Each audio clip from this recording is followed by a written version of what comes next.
2015 সালে আওয়ামী লীগ সরকার অষ্টম pay scale দেওয়ার পর বলেছিলেন সরকারি কর্মচারীদের বেতন ডাবল করে দিয়েছি, অর্থাৎ 4100 টাকার স্কেলকে ডাবল করে 8250 টাকা করেছে।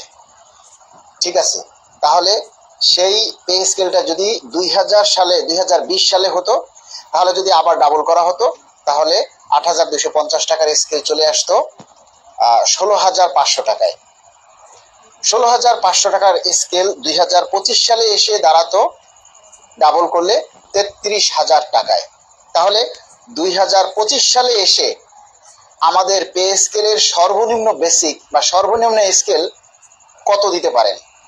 তাহলে সেই হিসাবে আমরা যদি 35 থেকে 40,000 টাকা সর্বনিম্ন স্কেল দাবি করি, সেটা কি অযৌক্তিক হবে? দেখুন, 2015 সালে সরকার বলেছে তারা বেতন ডাবল করেছে, কিন্তু সেই বেতন ডাবল করেছে ঠিকই, কিন্তু বেতন ডাবল করার পর ভিতরে তারা কি দিয়েছে?